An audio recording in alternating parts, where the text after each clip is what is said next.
Chapter 9, headed for an unknown adventure. As 1 o'clock on Saturday approached, Andrew made his way to the square in front of the mayor's house. Fear gripped him when he saw the crowd. When he heard that you and Keyes were going to speak, "We have never had anyone in the village do anything like this before," a neighbor told Andrew as he pushed through the crowd. Arne Donker had set up a small platform, and he and Keyes were standing in the back of it. Pastor Donker shook Andrew's hand and then, after saying a prayer, climbed up onto the platform where he welcomed the crowd and introduced Keyes and Andrew. He then invited Keyes to step forward and speak. Andrew listened from behind the platform, but he could not concentrate on a word Keyes said. Beads of cold sweat formed on his brow. In all the dangerous battles he had been through in Indonesia, he had never felt this scared. His knees were even knocking. Finally, Keyes finished speaking, and Pastor Donker invited Andrew to come forward and speak. The dreaded moment had arrived, and Andrew limped forward to the edge of the platform. He looked out on the crowd, and stern faces stared back at him. Andrew's mouth suddenly went dry, and his tongue felt furry as he began to speak. Andrew started to recite the testimony he had written out and memorized during the week, but the words seemed flat and dead to him, as if they were not reaching the ears of those in the crowd. He decided to abandon the prepared testimony and just speak from his heart. "I did some terrible things when I was in the East Indies," he began, "things that I am not proud of. When I arrived home, I was lost. I felt dirty inside and guilty over the things I had done. It was as if chains were bound around me." As Andrew spoke from his heart, he felt the fear drain away, and he noticed that the stern looks on the faces staring up at him began to dissolve. Some people even smiled at him, and others nodded their heads in agreement. "I searched for freedom, for something to change the way I felt on the inside. And then, one stormy night in January, I found the freedom I was looking for. I found it when I laid my burden of guilt and shame at the feet of Jesus and surrendered myself to him." Following the open-air meeting, a few people in the village gave Andrew strange looks, but he did not care. He realized that he had probably expected him to do something foolish like that anyway. But much to his surprise, when he looked back on the experience, Andrew had to admit to himself that he had enjoyed sharing his faith with others, so much so that he began to look for a way to become a missionary. Once Thela understood that Andrew was serious about becoming a missionary, she pitched in and helped him to write letters inquiring about how to become a missionary with the Dutch Reformed Church. The replies he received to his letters all pointed in the same direction. Andrew needed to go to seminary and become an ordained minister. Once he was an ordained minister, he should work in a church for a few years and then seek a missionary position. But because Andrew had not attended high school, becoming an ordained minister would involve 12 years of study. That was all too much for Andrew. He counted up the years. It would be 1962, and he would be at least 34 years old before he became an ordained minister. There was no way he could wait that long to follow his calling. Yet, when Andrew explained this to people, they asked him where and what he was called to. But he could not answer their question. Although he felt a general call to follow God and do something, he was not sure what that was or where it would be. The idea of becoming a missionary seemed to come to a halt, and Andrew decided to get a job while he prayed some more about the whole issue. The chocolate factory in Alkmaar, where Geltie's husband, Arie, worked, was hiring workers, and Andrew applied for a job there. He was hired as a delivery boy, pushing carts filled with chocolates from the assembly room to the shipping platform. The chocolate factory turned out to be a mission field of its own, and soon Andrew was helping to organize prayer meetings among the workers and taking many of his workmates with him to the weekend evangelistic rallies.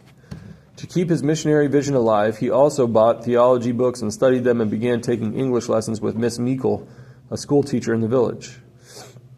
On the weekends, Andrew also visited Thela, who encouraged him, praising him for all the good changes that he was helping to bring at the factory. But though he had played a part in changing the atmosphere at the chocolate factory and had seen the conversion of several hardened young women there, Andrew knew that something was not right. Yes, the chocolate factory was a mission field, but it was not his mission field. Somewhere out there was a place where he belonged, and after 2 years of working at the factory, he became desperate to find that place. The idea of becoming a missionary with the Dutch Reformed Church seemed more elusive than ever, and Andrew decided to see whether other mission agencies might accept him as a missionary. He could not think of why he had not done this before, except for the fact that Thela had been opposed to his going outside their Reformed church circle. As it turned out, Andrew was invited to hear a missionary from the Worldwide Evangelization Crusade speak. He went expecting to hear about missionary opportunities around the world, and he was not disappointed. However, the speaker, an Englishman named Mr. Johnson, also explained that WEC missionaries lived by faith. By this, Mr. Johnson meant that missionaries with the organization did not receive an income from any church or other organization, but rather prayed and asked God to supply their needs. Andrew had been interested in all that Mr. Johnson had to say up until he heard this piece of information. Suddenly, he found his mind drifting off to think about all the people he knew who lived by faith. These people were uncomfortable to be around and made him feel guilty if he spent any money or wore a nice jacket. But they also specialized in hinting about their physical needs. So much for trusting God, Andrew thought as the meeting came to a close. The following evening, Andrew went for a bike ride with Keyes. As they pedaled along together, Keyes peppered Andrew with questions about WEC. Andrew did not have many answers for him, confessing that he had stopped paying attention when he learned that WEC missionaries lived by faith. However, he did have the address of the organization's training school in Glasgow, Scotland, and he suggested that since Keyes was so interested in WEC, he might want to write there himself. That is just what Keyes did. Much to Andrew's surprise, Keyes applied to and was accepted by WEC to train as a missionary. It all happened so quickly, and soon Keyes was on his way to Scotland to train. Keyes wrote home to Andrew each week, describing the courses he was taking, the practical training he was getting, and the wonderful Christian fellowship he was enjoying.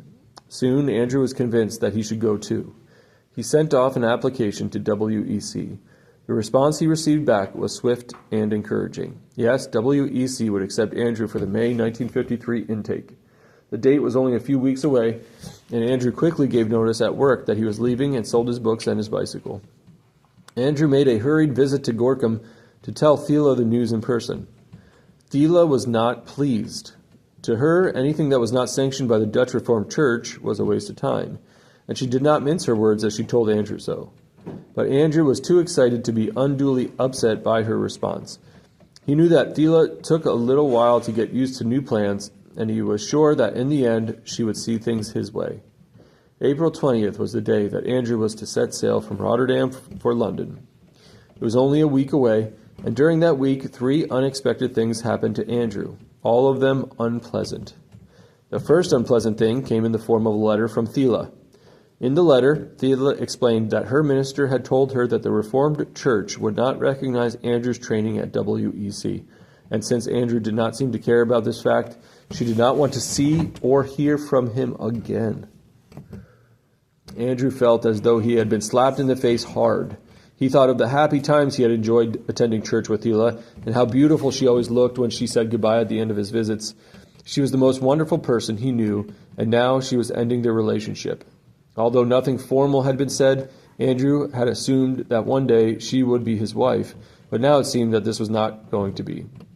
Before Andrew had time to properly process Thela's letter, which was a bitter blow, Miss Meikle came trotting along the dike road and over the footbridge into the Vanderbilt yard. She knocked at the door, and Andrew opened it.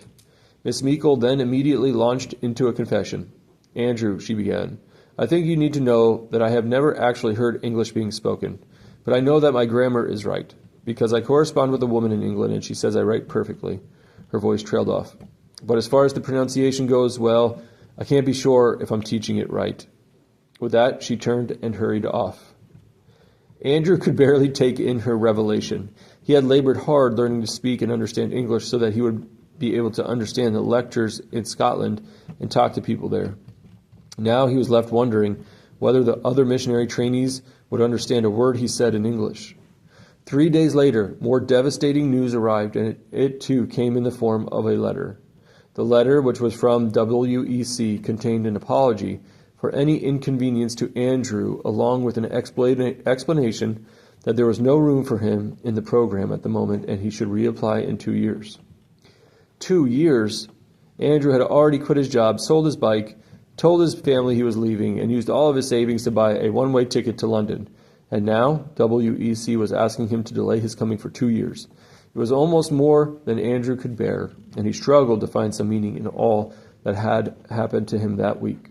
Did God want him to stay at home, get another job, and marry Thela? Or did he want Andrew to find someone who had actually heard English spoken and take lessons from that person? These were two possibilities, but as Andrew prayed about the situation, a peace descended over him, and one word came into his mind: go. Although it did not make much sense since there was no position waiting for him at the other end, Andrew decided to follow the leading and go. He did not tell his family that WEC could not take him at the present time. Instead, he carried on with his packing and saying goodbye to his friends and family in the village. 2 days later, Andrew was on a bus bound for Rotterdam, where he would board the ship for the trip to London and whatever adventure lay beyond.